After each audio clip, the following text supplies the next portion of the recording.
Hello, everyone. Thank you so much for joining us. Today, we have a lovely and extremely qualified guest. Joining us is Swathi Swaminathan, and she is a postdoctoral associate at the Brain and Mind Institute in the University of Western Ontario. Her work involves studying artistic, especially musical, engagement and cognitive development and change across one's lifespan. Swathi is interested in arts, cognitive development, and change in real-world contexts, such as early arts education, communication in multicultural settings, and aged or dementia care settings. Ultimately, her hope is that this research will give us a better understanding of how the arts, mind, and brain together contribute to how we live our lives. Swathi, thank you so much for joining us. Thank you for having me. Of course. So you clearly have done a lot of work already. Would you mind explaining how you became interested in this very niche field? I would say my experience is a lot like many of the others I've met in this niche field. So even though it seems like a very specific field, it's grown quite a bit. So everyone that I've spoken to has a very similar experience in some ways, which is to say that we all started out with just a love for music. And in my case, I would say it was an obsession with music. I just loved listening to anything and everything I could get my hands on. My dad also loves music, so he had collections of music from different parts of the world, and I would just sit and listen to all of those things very intently. I didn't have a lot of music training, formal training per se, but then I started, so I sing, and I started singing competitively as I, was studying in India, and I went into undergrad and things like that. So that was just one part of my life that I just loved music. But on the other hand, I was also studying psychology. I was especially studying to become a clinical psychologist in India. And around that time, when I was doing my master's in India, I started discovering this field called music cognition and music psychology. So I started reading a whole lot about it. And I realized that, okay, maybe I want to get into the science of music cognition, how about giving it a try? So I reached out to Dr. Glenn Schellenberg at the University of Toronto to see if he might be willing to take me on as a graduate student. And luckily for me, he did. And here I am now doing this work. Wow, and that's definitely a similar pattern to other guests we've had on the show, and we love to give a shout out to your cat. They're adorable in the background. But that's a fascinating journey. So, some of your work has to do with the perception of music. How do you find that our perception of music changes over time? So I like this question because I think music has a very interesting relationship with time, generally speaking. So I think there are many ways to answer this question. So for example, one very important way that people think and do research on music and time is just how our perception or our brains process music or a song over time. Right, the same song, as it unfolds over time, what is our brain doing at that stage? But that's not really the kind of work that I do. It's a very important piece of the puzzle, but that's not the kind of work that I do. There are two ways that I approach this idea of time, which are more sort of they extend over longer periods. So one way that I think about time is just about repetition in music and just becoming familiar with music. So what happens when we become familiar with a song, and what happens when we become over familiar with a song? So it seems that familiarity, as humans, we like things that we are familiar with. So familiarity is a very important part of the kinds of music that we like. So we need to be familiar with a musical style, for example, or a song for us to really start finding it very rewarding. But at the same time, if we listen to a song too many times, like at once or something, we just get sick of it. And so we just, stop liking it. So there's this sort of U-shaped association, this U-shaped curve, or an inverted U-shape, that's what I should say, where our liking increases as we, for up to a point, it increases as we hear the song over and over. And then after a point, when we get overexposed, it kind of drops, the liking drops. And for each of us, that inverted U is probably at different places. So for example, some people, so it depends on people's personalities. So there is this personality trait called openness to experience. And people who have a high score on the openness to experience trait, they tend to need fewer repetitions to find a song rewarding or for them to like the song. And they also need, they also get very sick of a song very quickly, compared to someone who has a lower score on that openness to experience trait. So, so that's one way of looking at how, our perception of music changes over time, which is, repetition of a song. But another way that I'm really interested in, the way that we perceive music over time is over developmental time, over our lifespans. So I'm also trained as a developmental psychologist. So I'm very interested in, what does music perception look like as children, young children, as young adults, as middle-aged adults, and then later on in late life as older adults. So for example, especially in the case of babies and children, because our musical, like our perceptual abilities we share them, the abilities for music, we share them with certain other abilities like listening skills for language or other cognitive abilities. So in a lot of ways, our ability to perceive music in the earliest stages of life is dependent on the development of all these perceptual capacities and these cognitive capacities, our ability to make sense of, patterns, our ability to, things like that. So it depends developmentally on those kinds of things. And it also depends on experience and training and, just having opportunities to listen to music from our culture over time, right? So, so as we become enculturated with the music from our own cultures, we become more efficient processing that kind of music as kids. And then at adulthood, we become absolutely efficient at processing music from our own cultures. Now, looking at the other end of the spectrum in late life, just as I said, all of our musical skills are dependent on all of these other skills like listening abilities and things like that. So in late life, we tend to lose our ability to hear, for example. So our listening skills, again, so if that declines, then our ability to perceive music will also be impacted. But another thing that I'm really interested I think is a very interesting finding is this sort of positivity bias as we grow older. So in late life, people tend to perceive more positivity in music than earlier on in life. And this is actually true across different types of stimuli. It's not specific to music, but it's very interesting to see that happen even in music. So those are just different ways that I think about our perception of music over time. That's a really interesting way to approach the question. I think when I asked it, I was thinking about, childhood to teenage to adulthood, but when you were talking about the inverted U, that is such a fascinating way that our perception of music does change over time. Certainly that's happened to me, where you get very excited about a song, you listen to it on repeat, and then suddenly you just get sick of it, for lack of a better term. So I think that's a very relatable thing that happens, and I'm sure a lot of our viewers have experienced that as well. So it's a fascinating stuff. Thank you for that. So you've studied music in a multicultural context. Is there a difference in how our brains process music across cultures? So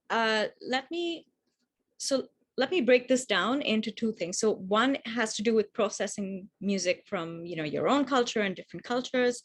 And the other question has to do with what our brains are doing in all of this. And let me just get to the brain part very quickly, because the answer is very straightforward at this point, which is to say that we don't know enough about what's going on in our brains when it comes to cross-cultural perception of music. And the answer is simple for this. It's just that, access to technologies like functional imaging or EEG and things like that are it's easier here in the Western part of the world than in other parts of the world. So we know more about how Western listeners listen to Western music, and maybe in some cases, certain examples of non-Western music. But we don't know enough about other parts of the world or participants from other parts of the world. So that's the quick answer for the brain part of it. But in terms of processing, music from your own culture and music from other cultures, I think that's a very, it's a big question that people have been looking at, and there are some really interesting findings here. So one thing that I want to make absolutely clear, and I think most people would agree with this, is that across the world, in every known human culture, there is a form of music, some form of music or other. So it just means that there is something enduring about music that makes it ubiquitous. It makes, it's just spread out all over the world. Why do we have music? So that's a big question that we have. And what we're finding, or what the research is telling us, is that there are certain things where there seem to be commonalities across our ability to perceive, or the kinds of features that we use in different types of music from different cultures. But there are also certain culture-specific aspects about music and the way that we perceive music. So, for example, in terms of cultural universals in music, one example would be that caregivers across the world seem to use music to soothe babies, or just in raising babies. And that's a very interesting finding. And there are certain characteristics of infant-directed singing as well as infant-directed speech, which tend to use sort of exaggerated pitch contours, very repetitive kind of much more repetitive than adult-directed singing and speech. So there are certain things that across the world caregivers seem to use very intuitively. Nobody's instructed them to do that, they're just doing it, right? And one idea is that maybe music, the musicality of these utterances is what is holding the infant's attention, right? So that is one thing that could be a cultural universal.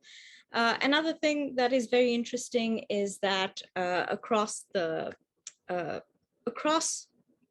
different types of music that have been studied, it looks like things, the speed of a song, how fast you're singing a song, is a reliable cue to the energy or the stimulation of that you feel in response to the song. So the faster the song, the higher your emotional arousal to the song. So faster songs tend to be happier, tend to be, sound angrier than, say, slower songs, which tend to sound more peaceful, tend to sound more, sad. So there are certain cues across that seem to be shared across music, like different cultures, music from different cultures. But at the same time, there are things, there are features in different types of music that are specific to certain cultures, like music, the Western musical mode. So the major mode in Western music tends to be associated with more positive emotions, roughly speaking, and the minor mode tends to be associated with more, negative emotions, roughly speaking.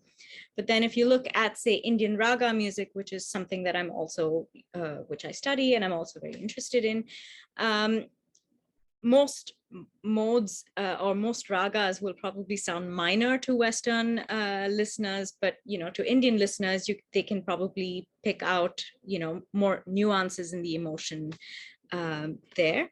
So the idea is that so when people when researchers have given music from one's own culture, given participants music from their own culture as well as music from another culture, and asked them to categorize the emotions of those pieces that they were given. They did well for the music from their own culture, but they also did better than chance for the music that was from outside of their own cultures, music that they were completely unfamiliar with, but they weren't as accurate as the music, that their own culture's music. So it suggests that there is, as I was saying, something universal. So you're still able to pick up certain things about, what is being communicated in the music from another culture, but you're not as accurate as music from your own culture. Yeah, I see. Well, thank you for that. That's fascinating, and not something that I had really thought about before. So we've learned in past videos that music can help our memory in old age, and you've done some work with dementia care settings as well. Does it help in an educational setting as well? So I'm going to say, I'm going to answer this with a bit of a caveat, just to say that, a lot of the, I think the way that our world is structured, we think of music and the arts as sort of secondary to all of these other practical pursuits. And so in some ways we think of music, not for its own sake, but we often think of it in terms of how it can help other aspects of our lives. And there's nothing wrong with that, but that's not the only way that we should think about it. So I just wanted to say that because I'm going to say that, there is, this is an area that has received a lot of debate, just the use of music in education, especially in the earlier years, and whether you can use music or music training to improve, kids' intelligence, to make kids smarter or to improve their memory or different things like that. So the evidence suggests that when you compare kids with music training, or if you compare adults with music training to other, participants without music training, then there are clear differences. So the people with music training tend to do better on intelligence tests, on memory tests, on language tests, a whole bunch of different things. The ability to hear the sounds of a foreign language, for example. So they're able to do all of that much better than people who have not taken music lessons. But what I want to say here is that correlation is not equal to causation, right? So we don't know whether it was music training that caused them to be better on all of these things, whether it made them smarter, whether it made them, better with language. Or whether it was something else that was pre-existing to the training that also, encouraged them to take music lessons. So, for example, if you are, if you're already doing really well at school, or you just have a higher general cognitive ability to begin with as a child, then you're more likely to or it may be easy enough for you to continue in music lessons for a longer time than someone who's not, who doesn't have the same level. So the better intelligence may have been, or better intelligence performance may have been the cause of music training rather than the consequence of music training, if you know what I mean. So it's the same, it's the same across the board. And so with a lot of these things, what we need are experimental studies, right? So where we take kids, or we take adults who have no music lessons, and then we randomly assign them to music lessons or to some other sort of control condition where they're doing something else. And then you want to see whether music training particularly improves memory skills or intelligence or something like that, as compared to the control condition. And so that would be the best way of doing these, this sort of getting the answer to this question. And I would say that there is some evidence that music lessons do improve intelligence, but it improves intelligence by a very small amount, and we don't know how practically significant that is. And that is, one study that suggested that, but other studies have not found the same thing. So it's a very mixed result. And so I'm saying all of this just to get to the point that, maybe the real question, the question that we should be asking here is, maybe, not everybody who gets music lessons is going to benefit from it or is going to improve on like language skills or memory skills or intelligence. But some people may be more likely to benefit from it than others. So the way that, I think we should be moving is just asking who will benefit from music lessons rather than are music lessons good for this or that, that kind of skill. Yeah. Thank you for that. And my final question is, what was the most exciting finding or story that you've come across in your extensive research? Can I give you two? Because I'm, yeah, of course. there are so many things that there are so many actually. Yes. But so one has to do with, I already mentioned that there is music in every known culture to us. And then, but what is so clear is that music is used in very social situations, and even if we're listening alone, we're listening in, we're imagining the presence of others while we're listening to music. So it's a very social stimulus. And when so with recent work that has found that, when we do things in synchrony with others, so it includes, engaging, in rhythmic music or, anything that helps us be in synchrony with others, improves our pro-social behavior. So I thought that was one of those really big, interesting findings that we've come across, because it suggests, it gives us a clue to why music might be so important in our lives and why it may be so widespread across the world, that it has some function in helping us be social creatures, right? The other one has to do with, some people with dementia, with Alzheimer's dementia, who have issues with, recalling or accessing autobiographical memories from their lives. They still seem to have spared, or when they listen to music, they seem to be able to, get access to those memories that seem to have been lost.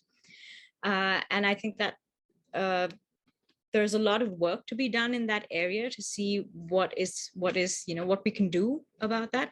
My hunch is that, not everyone's going to benefit from music there, but some people will be more likely to benefit than others. And that's going to be an interesting thing to also look at. But speaking of that second thing, the dementia part, I don't know if you saw, there was a CBS documentary, 60 Minutes of Tony Bennett, I did see that. That was really, I thought that was so pertinent to what I was interested in and what you're interested in. Yeah, so I think, that's a great, I think that's a great thing for people to watch. It's such a heartwarming. Absolutely, absolutely. Well, thank you so much for joining us and sharing your vast knowledge and experience with me and the viewers. I greatly appreciate it. Thank you for having me. It was my pleasure. Of course.